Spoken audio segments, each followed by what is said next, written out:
Hey guys, Akhtar Khan from Reaching Excellence here back in London. In this video, I'm going to share with you how to do the due diligence when you're looking at M&A businesses and companies to buy. So what I'm going to do in this video is to talk you through and walk you through step by step the checklist that I go through when it comes to looking at businesses to buy. So I want you to stay through to the very end so I can give you all of that, okay?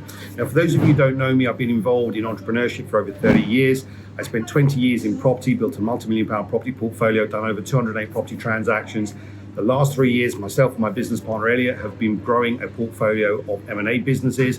I'm also the author of the Code of Reaching Excellence and the founder of the Reaching Excellence Wealth Academy. So it's my mission to help every man, every woman who wants to be able to build wealth and live their dream life. Now, you might be wondering, why am I shooting this video?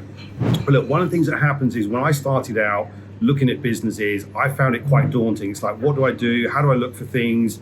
You know, the unknown can sometimes be really scary. If you don't know what to look for, you're going to leave yourself open to potentially buying something that is not going to help you to live the dream. It could end up being a big nightmare for you. You obviously don't want to do that, okay? So I'm going to go through my checklist. Now, a caveat I just want to sort of say here is that you should always have a power team behind you. Have a team of experts, have a team of lawyers, have a team of accountants, and depending on your industry, you might need specific experts that can help you in that particular industry. So it's always important to have that power team behind you. So even though I'm going to give you this checklist, this is a checklist I use myself. Once I go through that checklist, I still go and consult with my power team and the experts to make sure there's nothing I've missed. And also they can sometimes see things that I can't see or sometimes know things that I don't know, yeah? So it's always important that you get that. So make sure that when you use this checklist, don't use this checklist alone. Make sure that you've got a power team behind you that can help you out with this stuff, okay? So guys, look, the first thing I want you to do is this. This is the first thing you want to go and check. How involved is the business owner on a day-to-day basis in the business? Now look, I want to give you my definition of what I think a business is, okay? A business is an entity that can run without you being there. Again, I'm a big fan of this, and I'm going to keep saying this again and again, okay? If you want to be able to build wealth to live the dream, you don't want to be working in the business, you want to work on the business as the CEO, as the business owner, as the business investor. So it's really important that you understand what the role is of the existing operator. Are they involved in the business? Are they involved in the day-to-day running? What would happen if you remove them? It's like saying, hey, we've got an orchestra here, okay? But if you remove the conductor, they're not going to play very well. Or another way of looking at it is, let's say you've got a car. You know, it's an amazing car, it's all glossy, you go into a dealership, you have a look at it, but all of a sudden you go to buy it and then they say, well, hang on a second, the engine doesn't come with it. So sometimes the owner can be the engine, the person that keeps everything together. So you need to understand what their roles are, what their responsibilities are, and also how involved they are in the day-to-day running of the business and what's going to happen if they're removed. Now, if you've got a situation where there is an owner of a business, and if you remove that person out of the business, then in my definition, in my opinion, that's not really a business. That's someone creating a self-employed position for themselves. Now, recently, one of my students, Lola, bought a deal to us. She had a look at this deal. It was advertised through a broker, and there's 2 or 3 aspects of the business. One was property maintenance, one was roofing, and one was scaffolding. And when we actually dug deeper into it, what we found out was that the owner of the business was going out and quoting for jobs, but he was actually doing a lot of the work himself. So it was more of a self-employed position. It wasn't the right kind of opportunity for them, okay? So you need to make sure that you really get clear on what their roles are, what their responsibilities are, what kind of things that they do inside the business, and are they instrumental to the business? Is there some kind of specialist skill, specialist knowledge, something that they have that you couldn't be replaced? Now, if you can replace them with someone else, then that's great. You can get someone else to come in, but ideally you want to make sure that there's other people in the business, there's a management team, there's people in place that can do the roles and responsibilities so that you can take the business over without the headache and the hassle. Remember, the purpose behind buying these businesses is having some of them so they're assets that can generate you passive income. And my criteria is that I want to be working on a business maybe 1 morning per month, overseeing things, working with the manager just to make sure things are running along smoothly. I do not want to be working on the day-to-day business, and I don't want to be in situations that are going to cause me a load of stress, a lot of headache, and a lot of taking up a lot of my time, okay? So that's the first thing you need to do, is to make sure that you find out exactly what their roles and responsibilities are and how involved they are in the business, okay? And whether you can actually remove that person from the business or not. Second thing is this. when it comes to looking at businesses, you need to understand what percentage of customers are feeding the business. So what do I mean by that? Well, let me give you an example. I went to go and look at a scaffolding company, and when we got into doing the due diligence, we actually met with the accountant. And one of the things I wanted to know was what was the average value of sales from each customer, and there was like 30 customers, and we worked out what the sales were, divided that by the number of customers. I wanted to find out how many customers we would need on average to be able to grow the sales. But what actually came out of that exercise was that we realized and discovered that 50% of the business was coming from one client. Now here's the problem with that. If that client disappears for any reason, or they go bust or they go under, you lose 50% of your sales. You lose 50% of the revenue that comes in. So that was a big red flag for us. And we're like, well, okay, what do we do around that? How do we manage that? So you want to be in a situation where you've got multiple customers giving and feeding the business on a regular basis. You don't want to keep your eggs all in one basket, because that can cause you a problem down the line, especially if you're structuring the deal with a deferred consideration. One of the things you want to do is make sure that those payments are conditional on money coming in. And also, if you've got a situation where you lose that customer, you're going to be in a position where you're going to end up subsidizing the business, putting money in your own pocket to pay for staff, pay for the running costs. And again, you're not living the dream. That's going to be another nightmare. So you need to make sure that you can see what percentage of the business is coming from what level of customers, okay? The next thing you need to do, and this is a given, it goes in any situation, is you need to analyze the financials of the business. You need to look at how stable is the business, how much income comes in, and what is the average job value. Now, one of the things I like to look at is I like to look at how I can grow and scale a business. So again, the example I gave you previously was how many clients are there, what's the average job value. If I then wanted to take the business to that next level, how many more clients would I need to have? If you've got like low value clients, and what I mean like low value is that the transaction value is low, the profit margin is low, the volume of clients goes up. Now, fortunately for us in scaffolding, the job values are quite high, so you don't need lots of clients to be able to grow the sales. There's a relationship between how many clients and how much equipment we've got to actually be able to grow the sales, okay? So this is one of the things you need to do. So you need to look at where the money's coming in from, what the outgoings are, what the staff costs are. You need to be able to go and analyze those financials properly. And again, if you've never done this before, you're going to need to lean on your power team. So they're there to support you and help you, and they will do. So when it comes to looking at the financials, the first thing you want to do is look at accounts. Most brokers or most businesses will have their accounts, the last 2 or 3 year accounts. That's all great.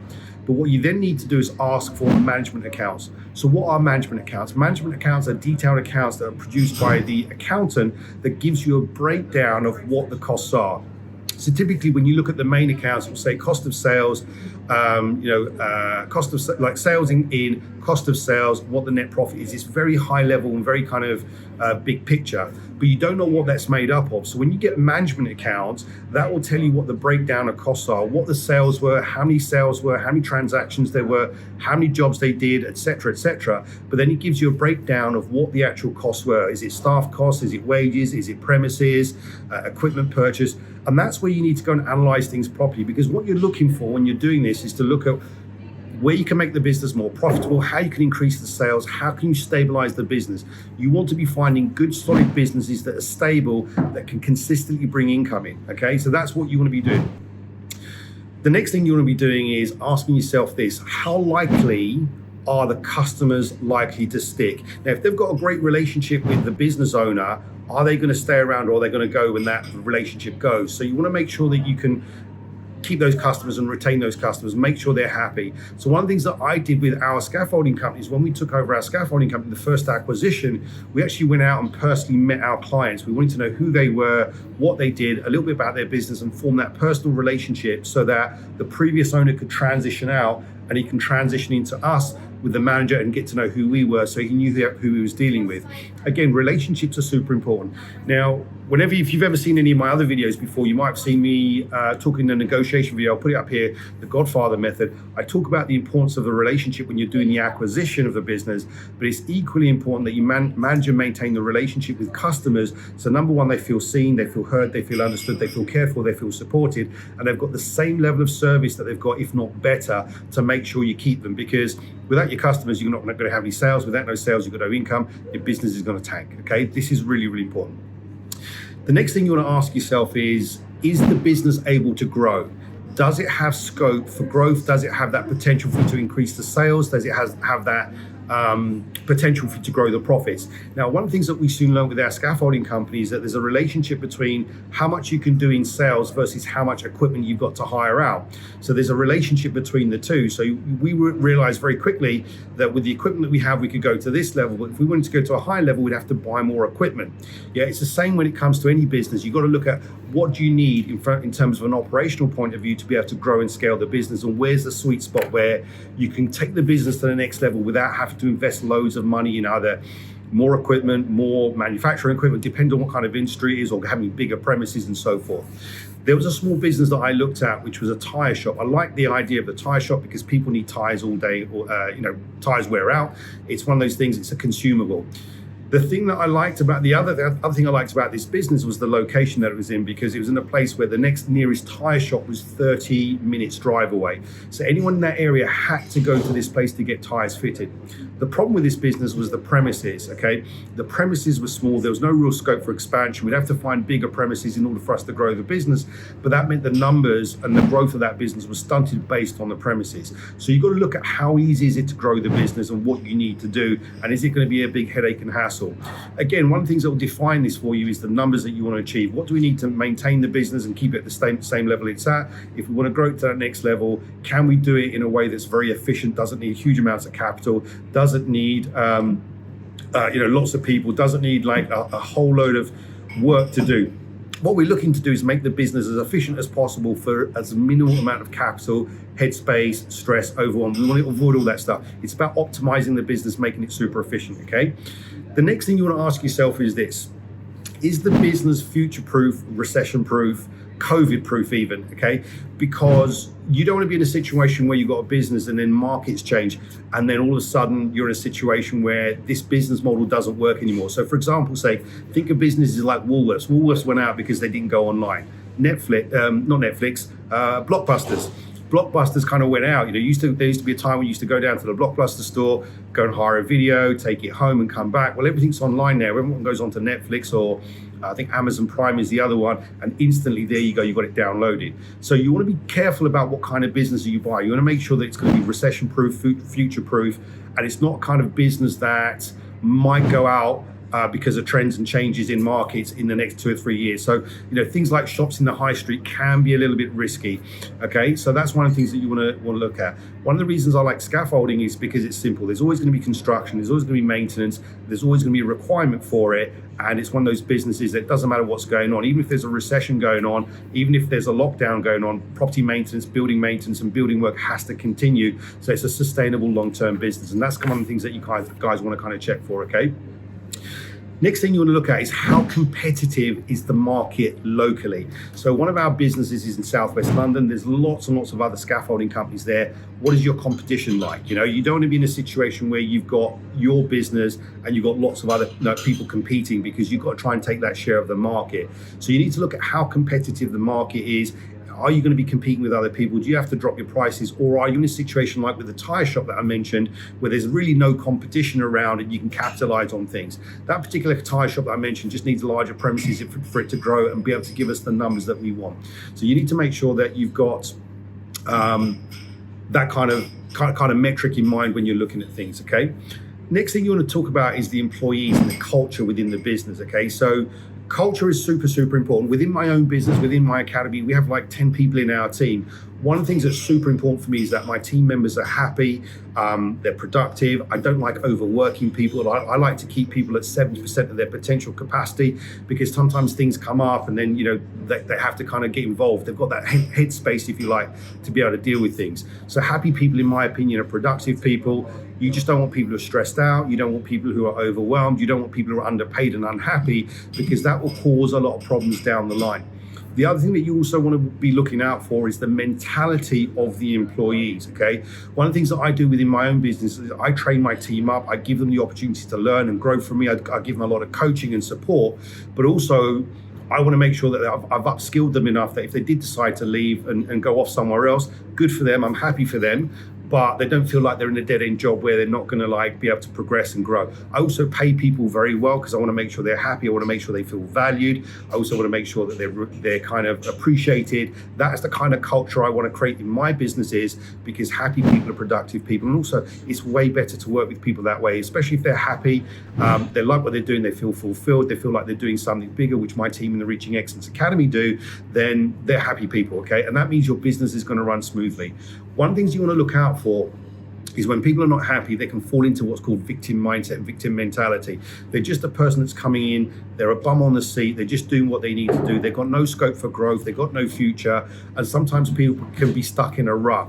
Remember, like when it comes to having employees, like one of the reasons we don't want to be employees is because we don't want to job. We don't want to be trapped, we don't want to have that kind of limitation. If we are going to employ people, then we want to make sure that they've got opportunities for growth, they're happy, they've got enough money that they can live comfortably, and they're going to be in our business for a long term. That's one of the things that's super important. So you need to have a look at what the culture's like, okay? If they're bitching, if they're moaning, if they're complaining, those are the kind of people that won't be productive. Those are the kind of people that also sabotage the business as well, depending on what the type of business is. If they don't care about the job, they won't care about your business, okay? But that's going to be a two-way thing. You need to care about them, okay? And again, I've said this before, if you know me or anyone will tell you, I care about people, I value people. If you've got that kind of attitude as a business owner where you really care about your people, they'll feel it, they'll feel valued, and you'll get the most out of them, okay? The next thing you want to ask yourself is, what is the online presence of the business like, okay? For example, do they have a decent website? Do they have a social media presence? If they're a business that's got reviews on Google, or, let's say there's some kind of reviews online, have they got good reviews, or have they got terrible reviews, and why, okay? You don't want to be buying a business that's got a bad reputation, or the previous owner has pissed people off. It's very difficult to recover from a bad reputation. So you want to check out stuff like that. Now, a lot of the times when I go out to some of these businesses, because these are people who are in their more senior years of their life, they don't really understand online marketing. They don't really understand having an online presence. They don't really understand the importance of a website, and they can make some fundamental mistakes where the websites they're old and they're dated, they're 10 years old.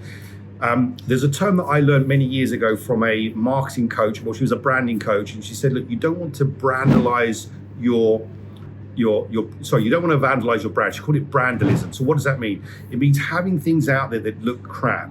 You don't want a crappy website. You don't want to have no social media presence. You don't want to have no LinkedIn presence.